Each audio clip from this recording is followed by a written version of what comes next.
Okay, we got pitchers and catchers working together. It's just when Wainwright and Molina set the new record for starts. It got to me thinking who actually been on the mound more, because some people, they pitch longer and they don't pitch very long these days. In fact, Wainwright has 10 complete games in his career.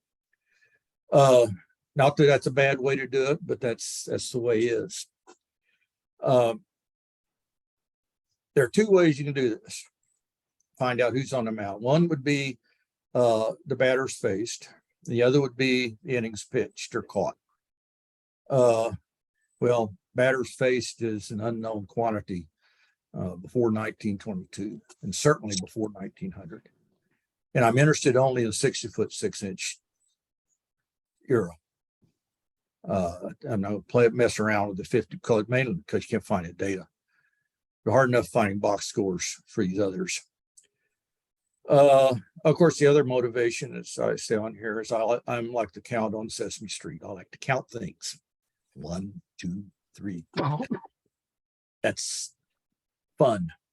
So the method was to count the known or derivable accumulated outs and the best available data for every battery with pitcher with over 1,000 innings pitched. And that's a lot of them. But with RetroSheet back through, they're complete now with either real or deduced event files.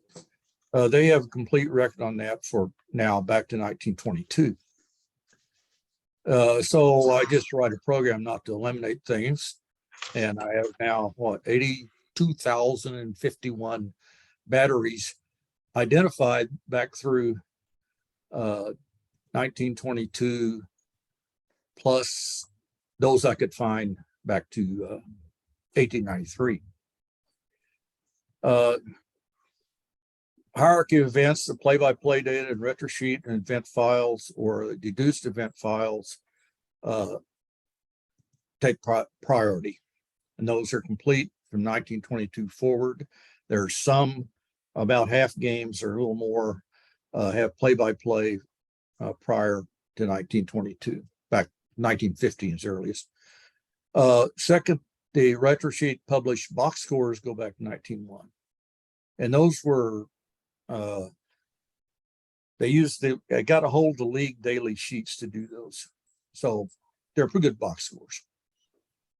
Other than that, you go to newspaper box scores, game accounts, things of that nature. And baseballreference.com has the game logs on it. And I was able to go through that a game at a time and get the update Wainwright and Molina, because they're the only ones that mattered. 37 pitchers with 26 catchers have over 1,500 innings together. That's a pretty small number out of 82,000. So I have a chart here, the columns, of course, pitcher, catcher, obvious, first and last. That's the first year they played together and the last year they played together. May have been a break in between, but that's first to last. PBP means these outs, I'm counting outs, were counted from the play-by-play data. Box plus means the box score was such that it was obvious how long they were together. The pitcher may have been removed. Well, if the catcher pitched a complete game, you got the pitcher's innings pitched, and that's it. Or if he is obviously in the game longer than the pitcher. The hard part is when the catcher is removed and the pitcher's pitching a complete game or pitching longer. And also in the early days, the box scores with pinch hitters, they didn't indicate the inning. That didn't happen until it started happening about sometime in the 19-teens. Anyway, that's what I can. Now, box minus are those that you can't tell Can't tell for sure. And the total comes out, and you see 3 batteries of over 2,500 innings. And they're way separated from everybody else. Red Faber and Ray Schalk, Warren Spahn, Del Crandall, Cy Young, and Lou Krieger. And these all played different eras. And Spahn and Crandall, of course, are complete. No problem. Faber and Schalk, there's only one game that I can't figure out when Schalk came out. Second game of a doubleheader. I'll get down here a little bit later on that. But those are the 3 that are on top. The Cy Young, Lou Krieger, there's enough uncertainty that they're up there that particularly pre-1900, well, particularly pre-1900, because the box scores, sorry, 1901, that they could move ahead of Faber and Schalk.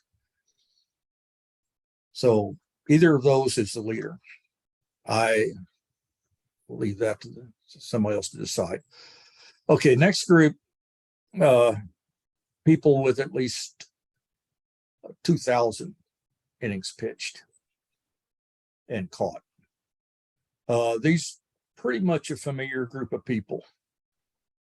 I think not anyone that anyone would not recognize except possibly Hank DeBerry. And he caught Dazzy Vance, who a lot of people are not familiar with him, despite the fact the Hall of Fame pitcher. But Lolik and Freehand even, over 500 innings more, or 500 outs more than Wainwright and Molina with their more starts. That's then there another, the rest of them are, I'll show them to you if I can.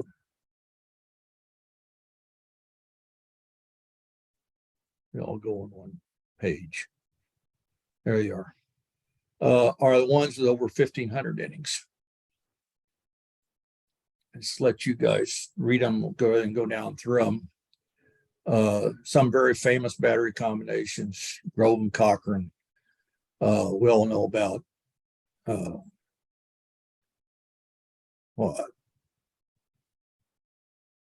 Valenzuela's, Scotia, Carlton and McCarver. There are a few catchers. All pitchers are all well known. There's no problem with that. Maybe Guy Bush might fool some people. But the catchers, there are some strange names in there. People talk about Walter Johnson. They usually think of his catcher as being Muddy Rule because that's when he got the World Series.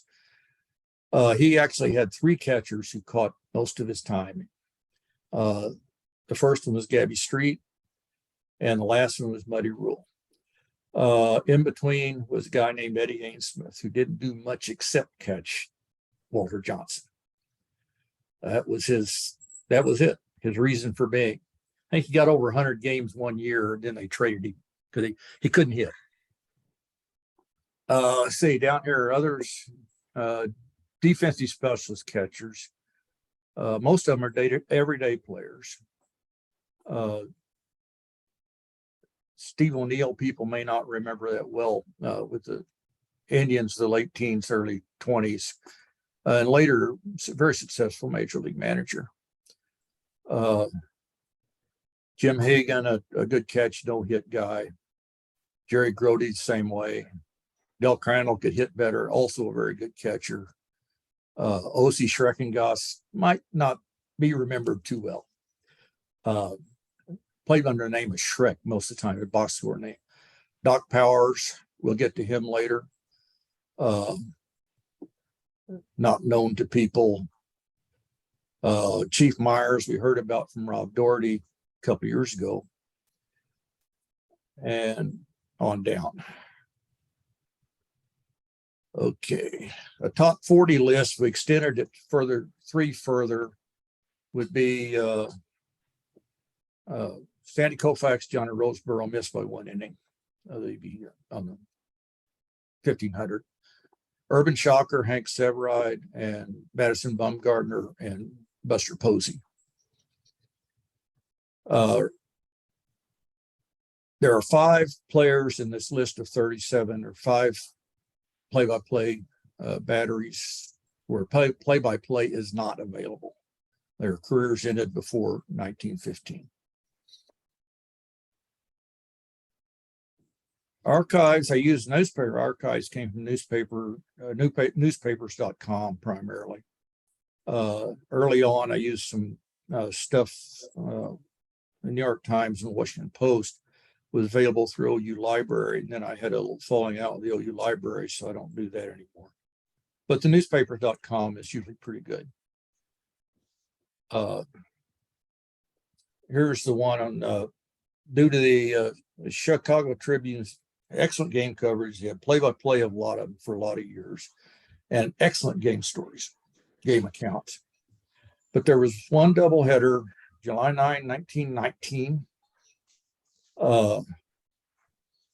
in the second game. First game was a 9-8 marathon with Schalk catching. Now, this is the middle of July in Philadelphia. I mean, in Chicago.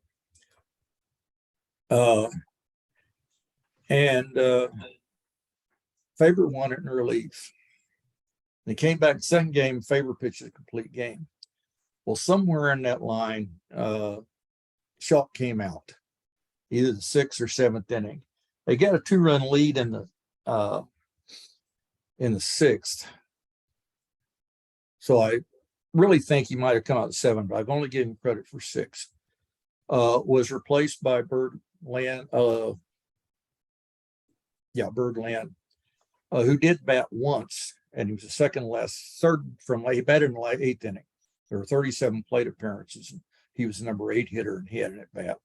So it's uncertain as to when Schalk came that game, or went out of that game. Other notes, and this is all kind of, I put them together, not exactly randomly, but like I said, Faber was in the military most of 1918. He missed the 1919 season, or much of the 1919 season, with illness. I think it was the 1918 flu. I'm not sure. But anyway, he was ill. And then he was injured in his last start of the 1919 season and was not available for the World Series. Quote, Red Faber was ill during the 1919 World Series, but if he had been able to pitch, we'd beat the Reds despite the gamblers. Ray Schalk. Well, I don't know that Faber would have pitched because he didn't have a very good year that year. He was would have been their 4th choice. And a 9-game series, would they have gotten to him? I don't know. But it would have been one more honest man. So Del Crandall missed 1951-52 military service, and Whitey Ford missed the same 2 years. That affects those two. Crandall doesn't affect his Burdett relationship. It does affect him with Spahn. And Ford and Barra have that 2-year gap. Other breaks, Krieger caught only 5 games, 4 of them complete games with Young in 1906, because he was out almost the entire season with an illness. I don't think I ever read what it was. In fact, mostly nobody knew what it was. They just knew he was sick. However, he does have a quote there.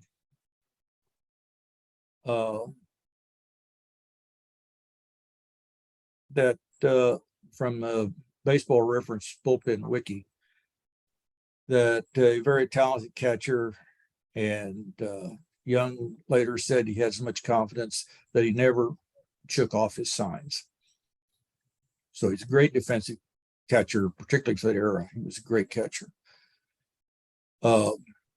Wainwright was limited to a combined 15 games in 2015 and 2018, 12 starts, 68 and a third injuries, 68 and a third innings, ostensibly due to injury. I don't know if he had a Tommy John or something in there. I don't know. But during the COVID year, Molina caught 42 games, Wainwright only pitched 10. and only 65 2/3 innings. 5 batteries had both members in the Hall of Fame. Bill Dickey was 2 of those, with Lefty Gomez and Red Ruffin. 20 batteries had a Hall of Fame pitcher only, and 3 of those were Jim Hegan, who is nowhere near a Hall of Famer. Well, he's one of the great catchers of his era. But he is in there with Bob Lemon, Early Wynn, and Bob Feller. 6 batteries had a Hall of Fame catcher only, and they Gabby Hartnett in there twice with Guy Bush and Charlie Root. Other things of note, interest about all these things: Young and Krieger played together for 3 different teams over 4 seasons. The Cleveland Spiders, and then when the owner of the Spiders also bought the St. Louis team, he owned both. I get 2 brothers. They owned both franchises, and they decided St. Louis is a better market than Cleveland, so they took all the good players from Cleveland and sent them all to St. Louis. Included not only Krieger and Young, but also I knew I was going to forget his name. Center fielder Burkett. Yeah, Burkett, Hall of Fame center fielder, was also among that group, and several other solid ball players. Unfortunately, they never got above 5th place with those guys. And they were there for 2 years, and then they both jumped at the same time to Cleveland, American League. Carlton and McCarver, Alexander and Khalifa were with the Phillies. They were traded both in the same deal to the Cubs. That was just before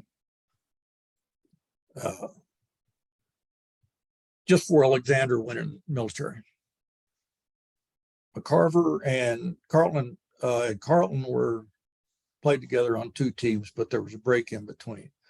Carlton was traded, but there was the Cardinals. Carlton was traded to the Phillies, and 2 years there later, or 3 years, they acquired Carlton, and 53 days later, they traded McCarver away, and he came back and joined them eventually. Another one, DeBerry and Vance, each of whom advanced through had failed in earlier major league trials, were acquired directly simultaneously from the New Orleans Southern Association team in 1922. DeBerry was one thereafter, and the New Orleans people wouldn't go through with the deal unless they took Vance too. Well, Vance is the Hall of Fame, and DeBerry was never really a starting catcher, but he did catch Vance. Powers and Plank were separated for 25 days in 1905 when Powers was loaned to the Yankees. Connie Mack had him catching Plank because Plank was a painfully slow worker. And apparently Powers was the only guy who had enough patience to hang with him. And he was a good catcher, but he couldn't hit. But at the same time, you also assigned another pair of pitcher-catcher get together is O.C. Schreck, and Rube Waddell. Well, they were both head cases, quite eccentric, and they were both heavy drinkers, although what I read was they didn't drink together because Waddell was a loner, but they were roommates. And there are all kinds of stories about that. 6 tenures were interrupted by military service. I mentioned 2 earlier, but 2 each in World War I, World War II, and Korean conflict. Faber and Shaw, 1918. Faber pitched 11 games in 1918, 80 2/3 innings. Alexander and Khalifa. Alexander pitched 3 complete games before he went in the Army, 2 wins and a loss. Feller and Hegan, 1942 to 1945, but really in 1941, Higgin had only caught him a couple of times because that was he came up for a late season look in. Roughing and Dickey, 1943 to 45. Gordon Barra and Spahn and Crandall, both in 1951-52. Story of Doc Powers is an interesting one. And I recommend this article by, if you haven't seen it, by Robert Warrington, The Fall 214 BRJ. It's a long one. It gives pretty much detail on what happened there. It was an intestinal condition and accompanied by gangrene. They had about 3 surgeries on him. He had caught the opening game of the season. And after the game, he collapsed. Their newspapers had everything all screwed up, but eventually all came to light. It was the illness that killed him, or the intestinal problem. Seacott-Shaw relationship ended, as we all know, when Eddie was permanently suspended from organized baseball for fixing the World Series. There, I got a quote from John C. Ward in Baseball Magazine in 1920 talking about Shock. And a lot of people, because his offensive statistics aren't great, I've seen them deride him as a Hall of Famer. But he was definitely the best catcher of his era. No question about it. And as a catcher, there weren't a whole lot of hitting catchers in those days. After Chief Myers was about the only one. Here's the Ainsmith, Barry, and Powers were mainly part-time players, and or were backups working with their ace.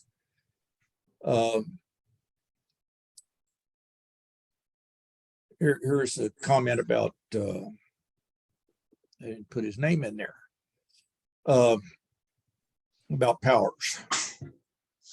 Who not much of a hitter, he had a reputation as a good defensive catcher, and he's particularly good at handling Eddie Plank, which no one else could do. Because he had an assortment of pitches, and plus the fact he didn't like to throw the ball, I think, is what it came down to. We've all seen pitchers like that. He'd do everything. Walter Johnson's statement, while I have control, I'm easy to watch. If I'm pitching high or low, it's murder on the catcher. Ainsmith does the best job. And I read somewhere, I think it was in a Washington paper, that the reason they kept Ainsmith around after they brought him up and they traded Gabby Street was the catchers they had. He's the only one to catch a fastball, Johnson's fastball, only one to stand up to it.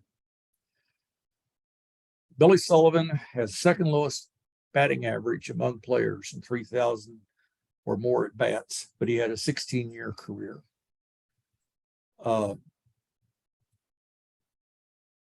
He was described by Ty Cobb, the best catcher ever to wear leather, and the best man throwing the bases in the American League. And no man in business is better getting pitchers to work and holding infield together. He also had 2 things. One, he has a patent, was for an inflatable chest protector, was the first one, before they'd used a padded thing. The other one was, it said, and I don't quite understand what they meant, was he's the first one who actually went behind the batter to catch.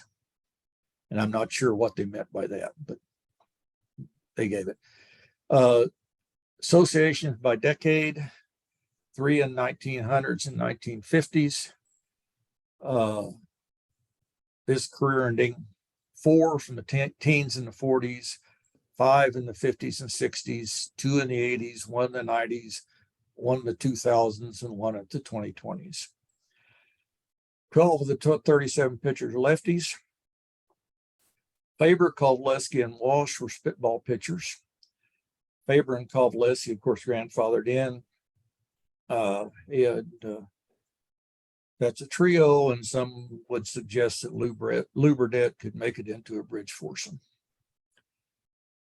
Seacott also was dirty pitcher. He threw a shine ball, which was banned early, about 1915, an emery ball, and about everything else. But he also threw a knuckleball. And he was one of the inventors of the knuckleball. In fact, Powers actually was a medical doctor. He practiced in the off season. He had a degree from Louisville Medical College. He also was a graduate of Notre Dame. Doc White, up there in the pitching thing, is one of the lesser known ones. I didn't mention him because most people don't know much about him, although he was certainly a good major part of the 1906 hitless wonder Sox. But he also was truly a doc. He had a dental degree from Georgetown. Don't think he ever practiced. He was setting up a practice when the American League was formed, and they offered him some money to come back and pitch that way, and he took it and flew with it. My conclusion of the whole thing is I can't declare a record holder, although I really think that Faber and Shaw are the ones that have that record. And there is one of my usual diatribes, I'll read to you, all my reasons for why this will never happen again, and all of them I think is why the game was better before than it is now. And then a literary note, it's just off the wall from me. The beat writer for Chicago Tribune at the time was Ring Lardner. Now, Lardner, short story writer, novelist. Probably the best known thing he did was Alibi Ike, which was actually a combination of stories. It was made into a movie starring Joey Brown back in the 30s. He was clever. He was nasty. Ball players, he called, if a ball player messed up, Lardner was on top of it. Also, if you see the movie 8 Men Out, Lardner and his editor and mentor, Hugh Fullerton, were the guys in the press box keeping tally on who was doing what wrong. In addition to that, he and Doc White produced a pair of popular songs. Lardner wrote the lyrics, and White, who was an accomplished musician, in addition to being a very good pitcher, provided the music. And in the movie 8 Men Out, he's portrayed by John Sayles. And he's a fairly significant part of the movie. Others who were in that area, according to Fred Leaf's book, which I just finished again, second reading, Damon Runyon was also a sports writer in those days in North America, New York American, covering all sports, although horse racing, I think, was his favorite. Actually, gambling was his favorite, but boxing, very big on boxing. He covered baseball some. And also Haywood Broun and Grantland Rice, who are noted sports journalists, and Broun also a critic, were also sports writers at the time, covering some baseball. Although Rice was more of a football guy. And of course, his name is still associated with football. And that's what I've come up with. If anybody wants to ask any questions, I'll do my best to answer them. Howie, could you scroll all the way up to the big boys, the 2,000 innings or whatever? Yeah, I guess you're almost. One thing that kind of surprised, of course, I didn't study it very long, but some of those are shorter. The beginning to the ending year, first to last, is shorter than I would have guessed. My first thought was you're going to have a bunch of 12 to 15 year combinations, but just that one there, Vance and DeBerry, looks like what, 9 years from? No, that's 12 years. Oh, Vance and DeBerry, yeah. 22 to 30. That was 9 years, or actually 8. 1922 was just a very short. They both came. Yeah. Anyway, I guess that just kind of surprised me intuitively. They pitched a lot. Yeah, that's true. these guys were expected to play. They were expected to went out to pitch a ball game. They were expected to finish the ball game. The quality start was 9 innings and a win. That's the way they thought of it. Now, I think they've decided that 6 innings is probably too much to expect from a pitcher starting a ball game. So we're going to go back and make 5 innings and only give up 3 runs. Is it? I'll get off of that. That's a in a 5 and 6 man rotation too. Yeah. Well, these guys, they of course Cy Young was a 3-man rotation. Back in that era, and they were just learning to pitch at that distance. Remember, before 1993, it was a 50-foot throw underhand or sidearm. They cheated a lot on that underhand, but to the overthrow and this overhand throwing the 60-foot 6-inch distance from 1893, that was Young's career. He didn't hook up the DeBerry until 97, but in fact, 98 is a practical sense. Some of these others, reading these things, the effect the old accounts, particularly in Chicago, I became rather fond of Doc White. He was a little skinny left-hander and a junk bowler. Master of the slow stuff. They said he was the best out there at throwing slow pitches. And of course, the guy wouldn't exist today. Yeah, I think the other thing though was back then, probably until Yogi Berra came along, catchers didn't catch every day, right? So teams had 3 catchers, and the managers felt that it was important that the pitcher and the catcher work together, right? So they actually rotated their catchers. The starting catcher that day was kind of based on who the starter was, right? Who I they think worked that was with. by and large, yes. Most of these guys on here, though, were everyday catchers. Oh yeah, because they're the guys with the most, right? Yeah, they're definitely 120 games out of 154. I mean, they would take them out second game doubleheader. They give them a break every now and then. Right, but back then the catchers got a lot more credit for the success of the pitcher, right? It was like they thought of them as a battery, right? As a team. There were reasons for that too. Yeah. Actually, they didn't care if the catcher didn't hit. Right. Right, because they were the one helping the pitcher. Bill Bergen and Billy Sullivan had long careers. Sullivan's much longer than Bergen's because the guy was a great catcher. And it's something it bothered me when you look at this WAR computation wise. Really have yet to figure out how they arrive at those things. They don't, from that era, they don't give those catchers any credit. So Sullivan is a cipher. He's a negative ball player to people looking at it today. And he was not a negative ball player by any means. His pitchers swore by him. He was outstanding defensive player. Of course, there were more bunts in those days. The catcher would get out in the field bunts very well. That was an important thing, and Sullivan did that very well. One of the remarks I saw about Billy Sullivan, it's noted on here, is Billy Sullivan Sr., because his son, Billy Sullivan Jr., played in the 30s and early 40s. And he started out as a catcher, but he wound up being pretty much a utility man. And they said, somebody, I don't know who it was that said it, but it seemed to be the sentiment that if Billy Sullivan Sr. could hit like Billy Sullivan Jr.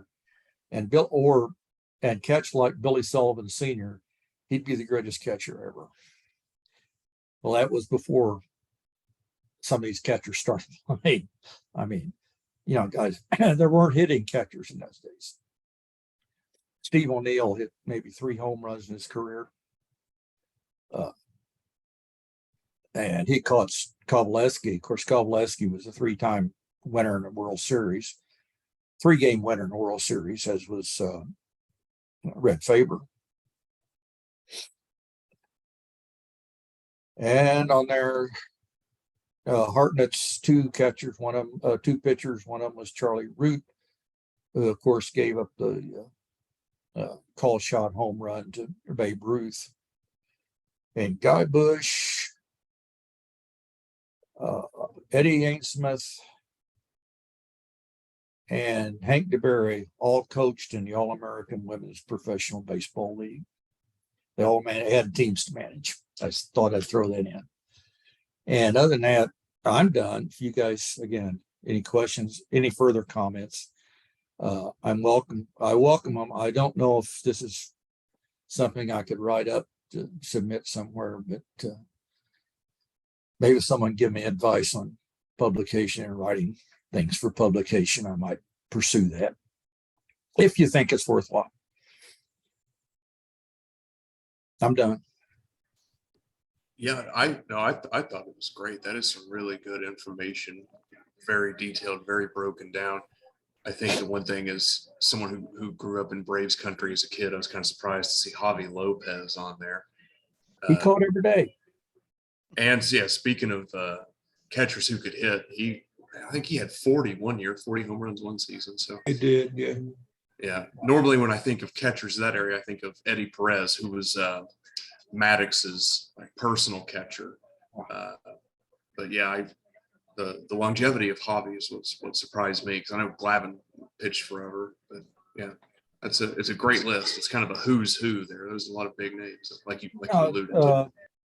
Yeah, Javi Lopez, he caught every day. Yogi Berra caught every day. Even go back, Steve O'Neill, I think, had a 150 game season. So did Schalk. He had one or two of them.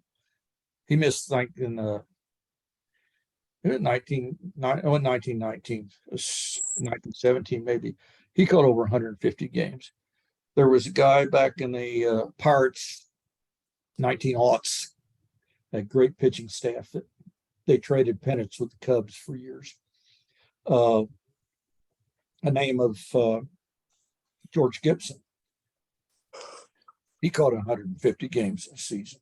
And that was before Bresnahan had invented the shin protectors, and before Schalk invented before Sullivan invented the inflatable chest protector.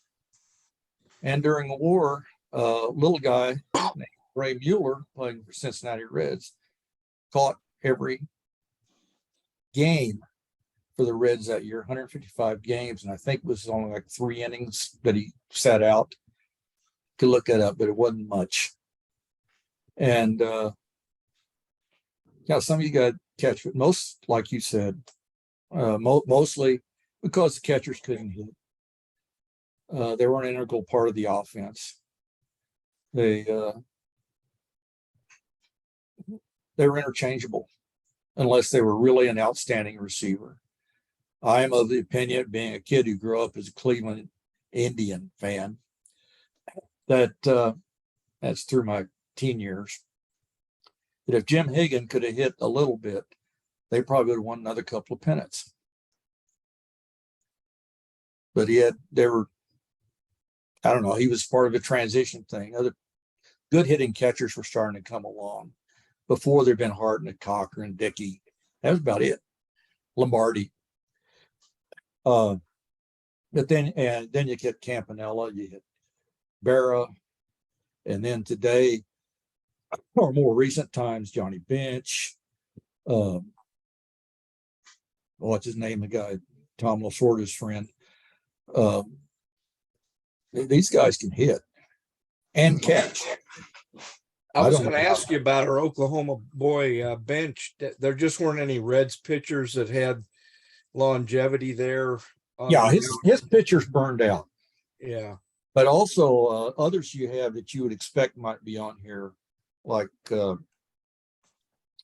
guess Fisk, like Pudge Rodriguez. No one stayed around very long. And Nolan Ryan, you'd expect to see on here somewhere, but he never stayed around anywhere. and Fisk changed teams.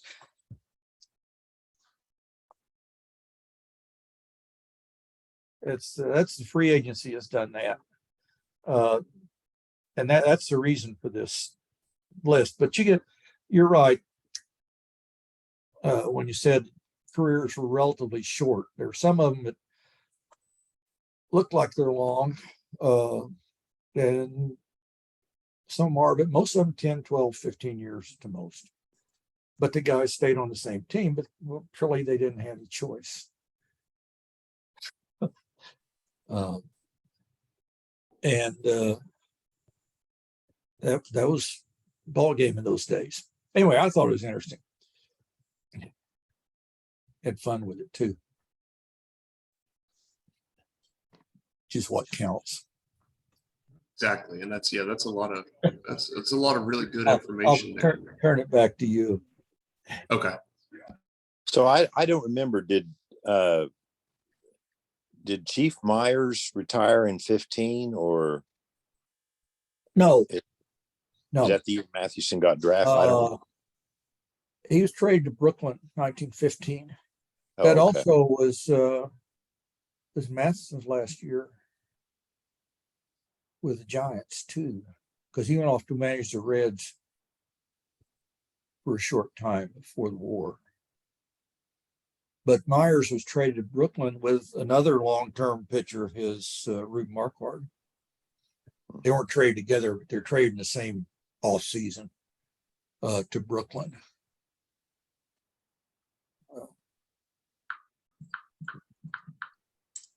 Well, I don't know anything about publishing in SABR's journal or wherever, but I think it's would be a worthy article. I had to figure out some way to organize it. That's what. And I'm these days a little bit scatterbrained. What SABR would Stream want- of consciousness is what I was trying to say before, because that's kind Yeah. of what this whole thing was put together. That's what I was going to say, is what SABR would want is a thesis, that you're proving or disproving with your research, I think. Yeah, that would be the logical place. I'd like to get some place where it would actually be recognized that these guys, if they're going to publish a list, this should be one of the lists that could publish. But of course, the numbers aren't firm. So can you do it? That's part of the problem. Retrosheet would probably let you put it there too, but I know it put it there, but that's a low market thing. I'm the only guy who uses Retrosheet. yeah, and you can I put it on. I You can live put it on- on my website too, but it might not be that much. I live on the site, but I had one published Yeah. a long time ago, but it doesn't exist anymore. Yeah. Retrosheet would do it. I don't know, contacts. I don't know. You put earlier version of this on Pangraphs. No, seam heads, right? Yeah, we put it on seam heads, I think. So Seam heads. Yeah. Yeah, no, Pangraphs, seam heads. yeah, we could Well, always you- put it on seam The heads. one you do. Yeah. But again, it got didn't seem to get any response from anybody. No comments or anything. But not everybody's imbued in history. Rather, remember, baseball is the thing that ended when I turned 30. No, actually it ended when George Brett retired, but I still like the sport. I don't live it anymore though. You probably wouldn't have to include your Fortran code in the article. I hope not. That's they're torturous. Actually, it's the counting from the event files. That is, I did write a Fortran program does that. I am maybe the only person left. We're a dying breed. People who actually use Fortran, and not just Fortran, Fortran 77. Oh gosh.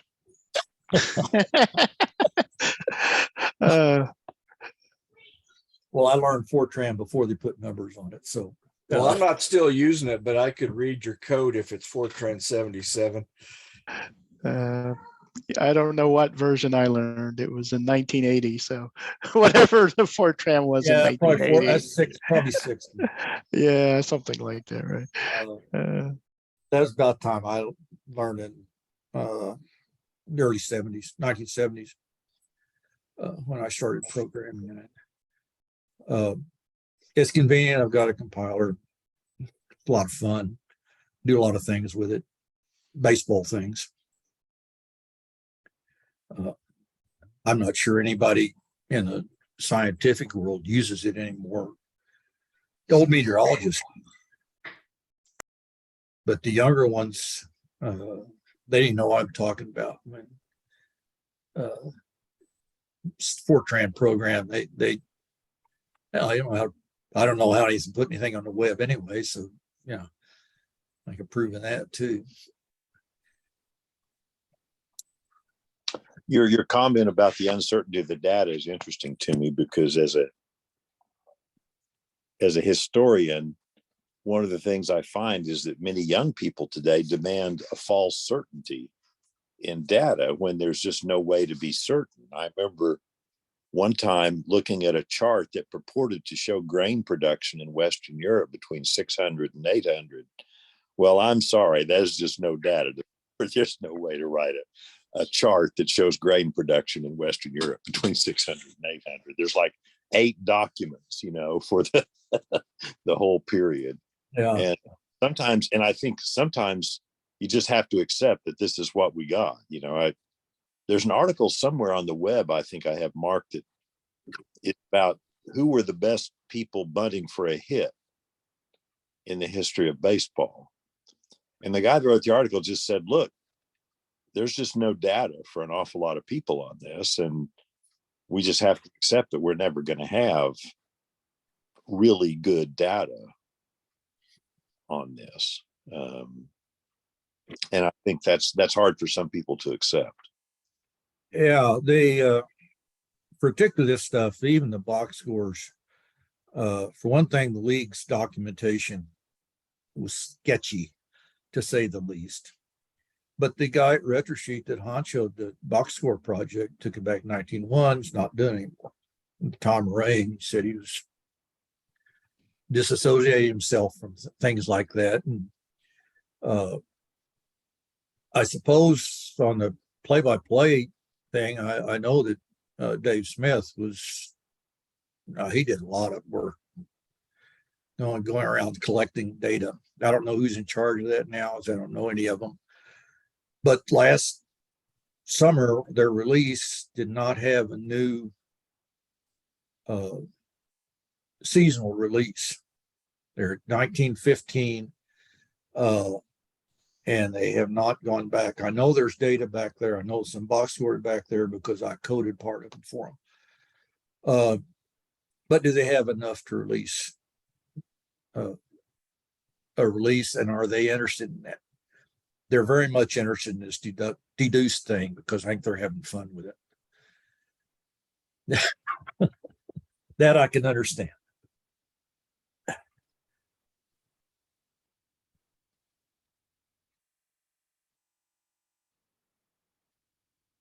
Yeah, I think there's a tendency because of in the modern world with computers and such to take it sort of an all or nothing approach to information, that you're either your data is 100% or it's crap, and that's just not a very productive way to think about things. We used to call that in the social sciences beaver butthead thinking, because everything had to either be cool or it sucked. There was no in between.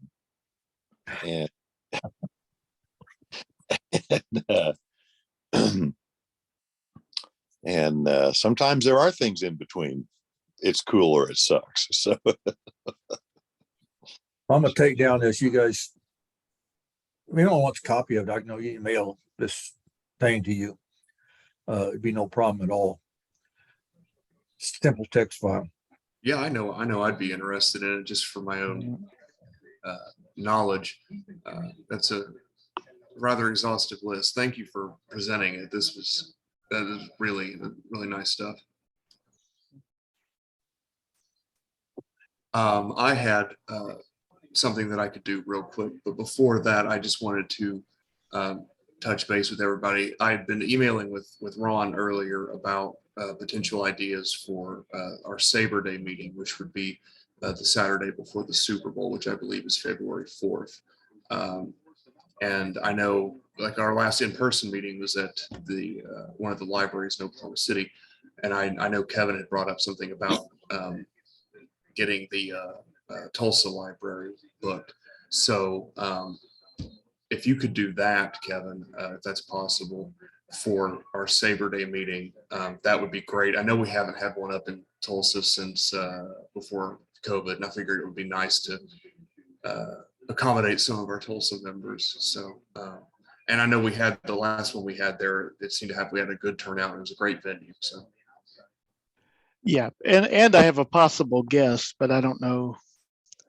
The 4th maybe not going to work because I think he has to go to spring training in Arizona right around that time. So I don't know. I had a great guess possibly lined up, but I'm still kind of waiting to hear. I don't think he knows yet when his time to go to spring training is. So we'll see. Well, Okay. you can actually spot it a week or so either way, and Sabre will give you credit for having a Sabre Day thing. Yeah, I'm flexible here. If we need to move it a day or a week, that's totally fine. That's what I'm looking at, is that Sabre Day time. And I know Kevin had said something about getting one of the libraries in Tulsa, so I figured I'd utilize that resource. So yeah, you can obviously get back with me on that if as you know more about if you can get the guest, and if not, that's cool too. We've got other ideas, but I'm always up for other people providing guests or presentations or what have you. So Yeah, I think it would be good, but and I know I'm pretty sure he's available on January 27th. It's just the 4th is kind of getting to where he may not be in Oklahoma anymore until the next fall. So anyway. yeah, no, that would work too. And I know Ron had also suggested a sort of a concept of like a swap meet of sorts. I know because he brought some stuff to our last meeting, and I know that probably Ron and I aren't the only ones sitting on a bunch of baseball related stuff, for lack of a better word, that we could probably stand apart with, books and what have you. So I'm floating that out there. I thought it was a great idea as something to have sort of off to the side of sort of, bring your stuff, free to a good home, that sort of thing. Because I know I've got some stuff I could probably part with. And, I think that would be a great Give me a opportunity. big enough box and promise not to destroy them, because what I haven't already done, I give an almost complete series of the official baseball guides from Sporting News, 1941 through whenever they stopped. I lack one issue, but I have another guide from another publisher that covers that year. So someone might look at it and might be able to do something with it, because nobody in my family wants it. Well, yeah. Well, there's an ongoing project, right, to do minor league stats. So those guides are very critical in some cases. Yeah, the minor leagues, people start talking about minor leagues. Ron and I ran into it earlier this week when a former brother of a former. No, it was which Andrews was it that died recently? Bob, it was Bob, wasn't it, that died? He was the pro. He was one that played pro ball. Yeah, I think so. I know the brother. There's Bruce and Bob both played at OSU. Yeah, one of them was a more serious ball player than the other one, and played a couple of years of pro ball. And his last year, I didn't know this. I thought that Don Wallace had been the only, before Matt Haig had been the only minor league batting champion to come out of OSU. But it turned out this guy led the Florida State League, Class D League, 1960 thereabouts. And Ron looked it up on the minor league thing, and they had somebody else there. And we went back to the guide and found out officially Andrews was the batting champion of that league, because the other guy didn't have sufficient plate appearances. But the minor league register, that's Baseball Reference, will send you to, had the other guy as the leader. It's kind of interesting to go there, and look through, if you look at these things, you'll find all kinds of stars and scratches and points and lines because that's guys that made the major leagues. And I was doing this. I started collecting them shortly after I got to college, and then lucked into some being able to buy some earlier ones. But anyway, if anybody's interested. Jesse mentioned the free to a good home. That remind me of one other tweak we talked about with the swap meet ideas, like a free will offering. If you, like, if I stole a bunch of Kevin's good books that he brought there and I felt guilty, I could throw $5 in or whatever into a kitty. And then, you know, somebody buys refreshments and things for our meetings when we aren't meeting virtually. And I'm not saying we need to have an official Oklahoma SABR account or anything like that, but I think having the leadership being able to tap a little bit of money to, if there's a rental charge, I think there was a little rental charge, wasn't there, for that library meeting you arranged? Yeah, it was a relatively small one. I know, but yeah, I don't know, that was just a twist on the swap meet idea, kind of a free will offering. If you haul a bunch of stuff home, maybe you put a few bucks in. Yeah, I mean, that would certainly work for me. And then I would probably be the one bringing snacks and whatnot. That's something I've overlooked in our last one, but that's a good idea. But I just wanted to plant those ideas. That's one of the places we miss Ken Fisher. He was always ready. Yeah. But I just wanted to put the idea out there that'll be our next meeting. And then obviously Kevin can keep in touch with the guest and what date. And then once we get a date hammered down, I'll start sending out more emails and things like that. But I just wanted to put those out there. Those are some ideas, some things that are going to be coming down the pike. And I thought it was a great idea. So, and with that, I'll do my little presentation and then probably call it good. I'll share my screen. I've got one going on Oklahoma's own Pumpsie Green, who was the first African-American to play for the Red Sox, which were also the last team to integrate. So let me get that set up.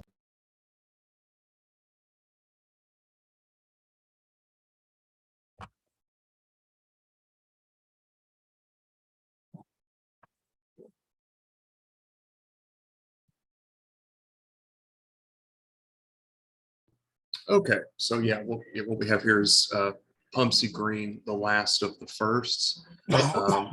There he is with Ted Williams, who as Pumpsie was coming up, Ted was going out. They overlapped, and were actually Ted sort of took the young guy under his wing, and in typical Ted Williams fashion, sort of said, you know, new guy's good with me, so he better be good with you. So they got along in their brief overlap as Red Sox. Start.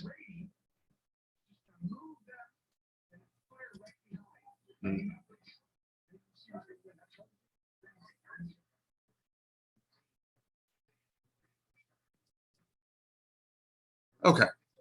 All right. Might have to do it this way. That's fine. Okay. So early on, he was born in Boley, Oklahoma, which you see the arrow there. It's in Okfuskee County, just northwest of Okemah. Moved to the Bay Area, Richmond, California, while in grade school. And it was there he fell in love with baseball. He went to PCL games regularly, became a fan of the Oakland Oaks. And while in that area, he got the chance to see Jackie Robinson barnstorming, which furthered his love for the game, seeing an African-American playing. It also gave him more of a desire that I could do it too. His real name was Elijah Jerry Green. He was named after his father. His mother gave an interview and said she called him Pumpsie from a very early age, but even she didn't know exactly the source of the nickname. It was just something that organically stuck, and no one really knows why. He was one of 5 boys. 2 of them went on to careers in the National Football League. Cornell, who played for the Dallas Cowboys for quite a while, and Cradell, who had a cup of coffee with the Green Bay Packers. So it was an athletic family. Pumpsie wasn't the only one.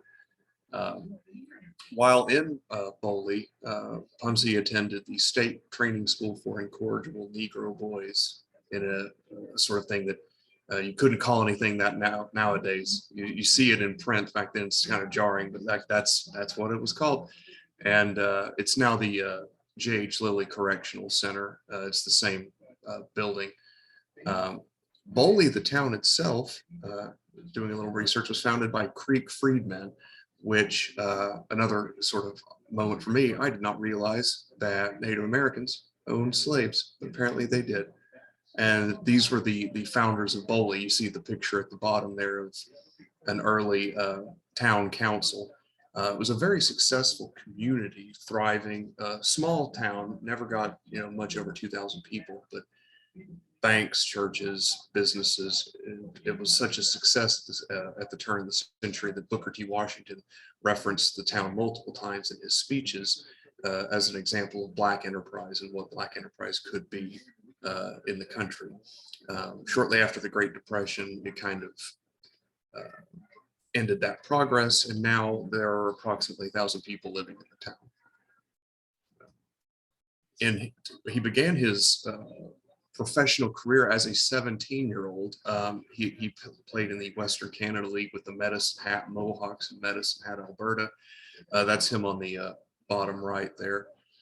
He had multiple Black teammates, American and Canadian. And then after a couple of years, he made his way to the California League, Class C League, playing for the Stockton Ports. And it was early in the next year, 1956, the Red Sox purchased his contract and sent him to Albany in the Eastern League. He played the season there, and then in 1957, played with the Oklahoma City Indians in the Texas League. There he had a 258 average, 78 runs scored in 141 games. So Pumpsie, born in Oklahoma, grew up in California, and now ends up back in Oklahoma playing for the Indians.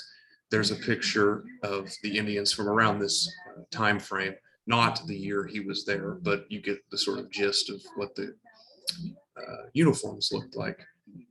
They were only an affiliate of the Red Sox for those two seasons, 56 and 57. So it was a brief window, sort of a perfect storm that brought Green back to Oklahoma that year.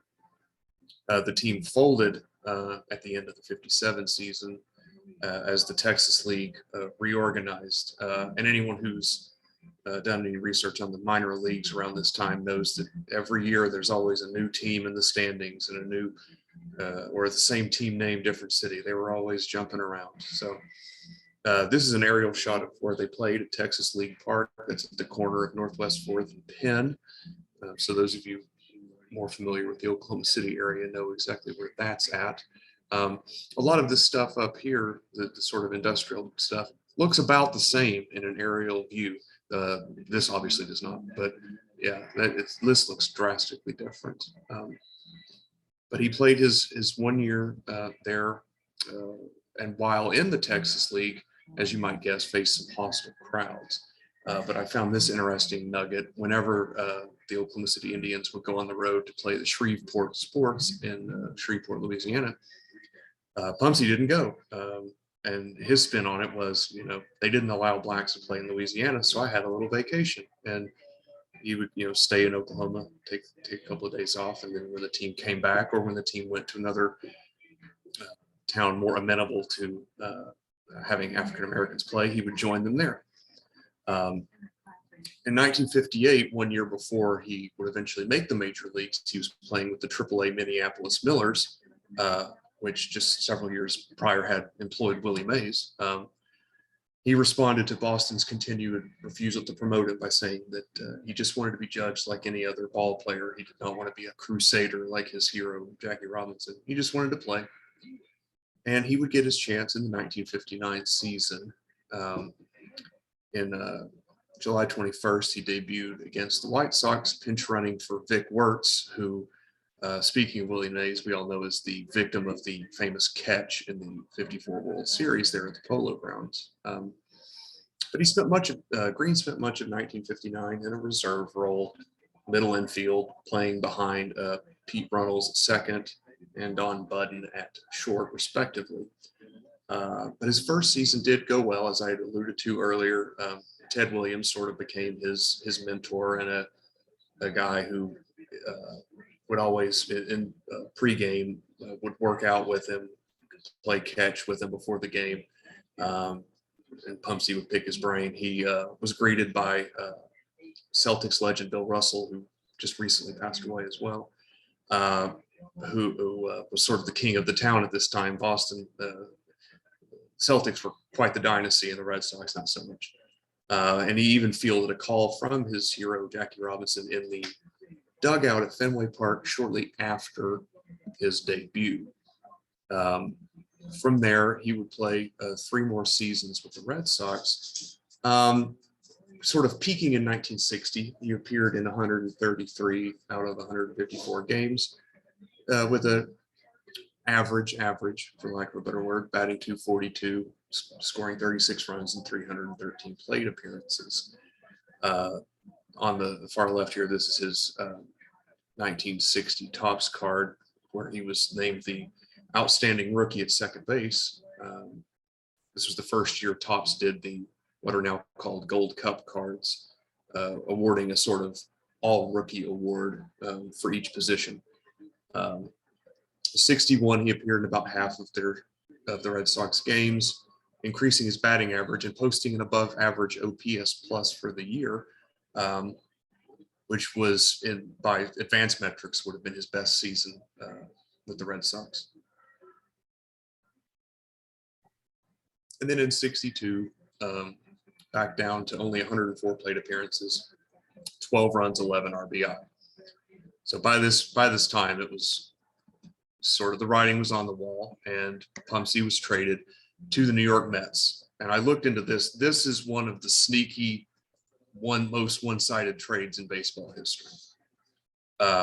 He was traded to the Mets fresh off of their cracking debut season with Al Moran and Tracy Stallard for Felix Mantilla. And Mantilla would go on to be a really solid contributor for the Red Sox. He was an all-star multiple times and even received MVP votes in 1965. Al Moran only played 135 games total with the Mets, posting a WAR of -1. And Tracy Stallard, whose name came up more in the sports media lately as Aaron Judge pursued his 62nd home run. Stallard's claim to fame when he was with Boston was giving up Roger Maris's 61st home run at Yankee Stadium in 1961. But with the Mets, the hits kept on coming. He would lead the National League in losses in 64 with 20. And Pumpsie in his final season would only appear in 17 games, exclusively at third base, recording 15 hits. So Boston made out pretty well on that, giving up 3 players who absolutely cratered for a guy who, was an all-star and received MVP votes. Not quite Brock for Brolio, but you get the idea. After the Mets, he continued pursuing a professional career, trying to get back up. He spent his last 2 years, 64, 65, in the International League, playing for Buffalo and Syracuse, respectively. And after his playing career ended, he went back to the Bay Area, finishing his education, graduated from San Francisco State University after retiring from professional baseball. And then he went into coaching and became a math teacher at Berkeley High School while living in nearby El Cerrito, which is where Pumpsie went to high school. He was a graduate of El Cerrito High. While at Berkeley, he got to teach and mentor quite a few successful professional baseball players. The players he coached and mentored included Glenn Burke. They're on the far left, the progenitor of the high five with World Series champion Dusty Baker. Rupert Jones of Seattle Mariners fame, and Claudell Washington, who also just passed away fairly recently in the last year or so. Played for the Braves, Angels, and a couple other teams. So his legacy is well cemented as the people he mentored had very successful careers in playing.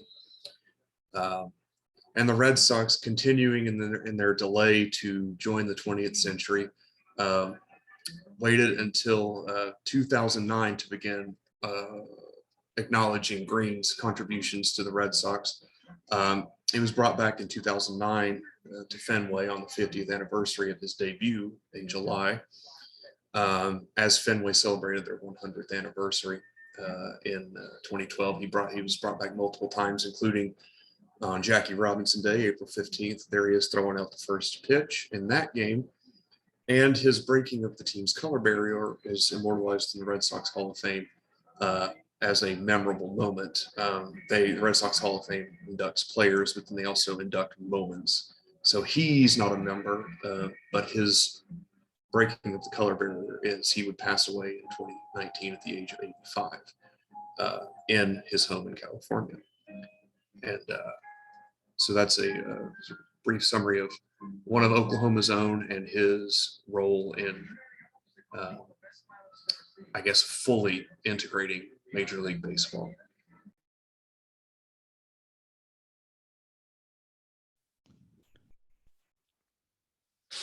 All right, and if anyone has any questions, I'll try to answer those. But that was pretty much all I had for this meeting. So I'll yield the floor to y'all. Well, I found that same baseball card in my notebook here. Pumps, what do you call it? The Gold Cup?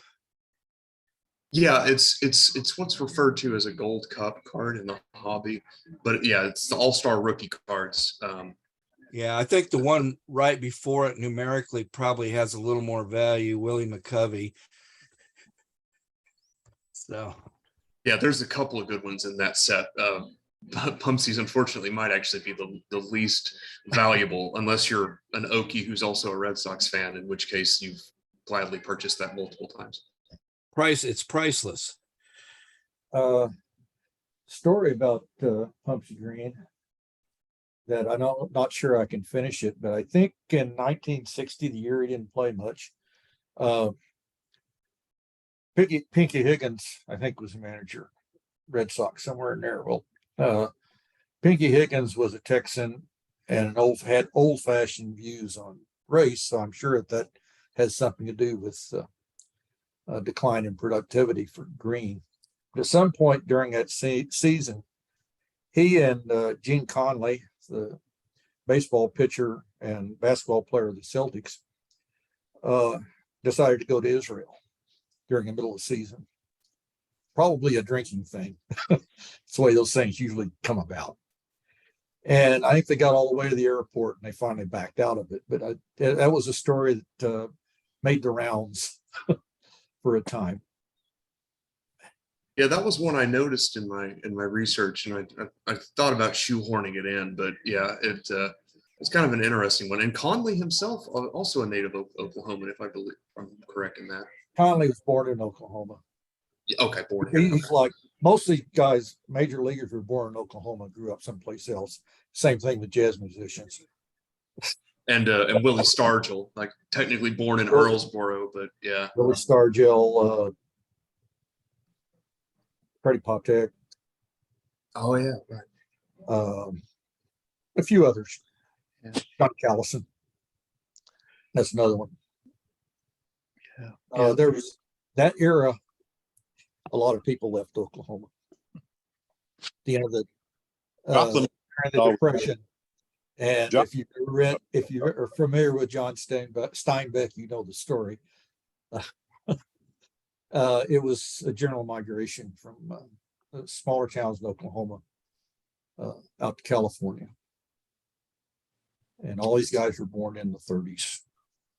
Joplin, Missouri is always eager to claim Langston Hughes without mentioning that the reason his family left is there was a race riot in Joplin where they tried to murder every black person. And Joplin doesn't like to discuss that part of the story usually. So. Yeah, that was good.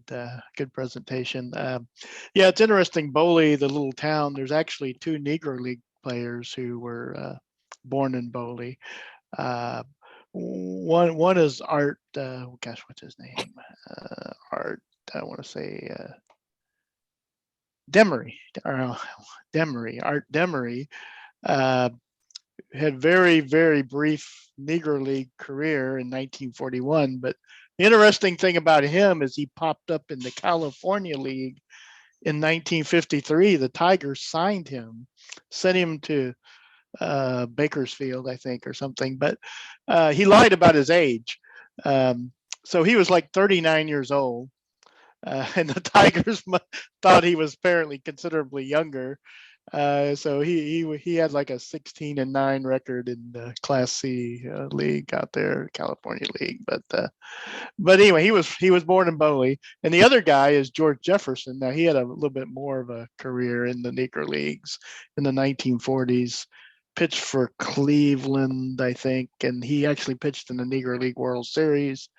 He had a brother who was also born in Oklahoma, but not in Boley, Willie Jefferson, who had a pretty significant career also in the Negro Leagues. But yeah, there's a lot of, like I said, a lot of guys born in Oklahoma, and then they moved to California or whatever, right? If I'm not mistaken, there's one more, One more? Joe Rogan. I don't think he was born He in was Boley. born in Oklahoma City, I think. Yeah, he wasn't born in Boley. There's a bunch born in Oklahoma, right? But I'm talking about just Boley. Oh, There's just two Boley. other. Yeah, just Boley. There's two other guys in that little There was town. fairly common during the settlement in Oklahoma that freedmen formed a number of little towns and cities. Boley is one of them. Taft is another one. Langston is probably the most prominent one. And most of them still exist, but they're Boley. They I don't faded.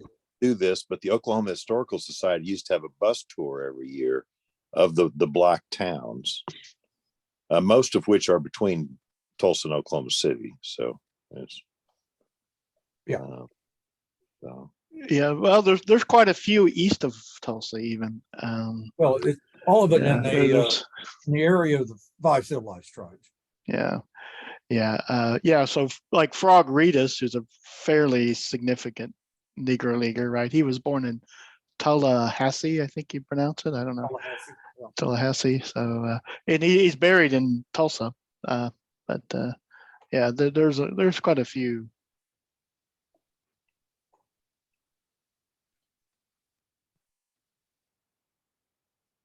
Okay, well, yeah, I had anticipated going to 4, and we're about at it. So I think this was a good meeting. Howard, thank you for presenting. That was good information.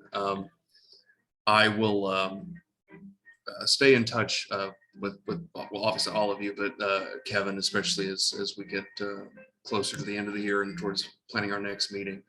But and I'll obviously be sending out emails to send more information out. But thank you all for attending this one. And I look forward to seeing y'all in person for our SABR Day meeting at the start of next year. So thank you, everybody. All right, Thank you, Jesse. thanks. Thank you, Jay. See ya. Bye.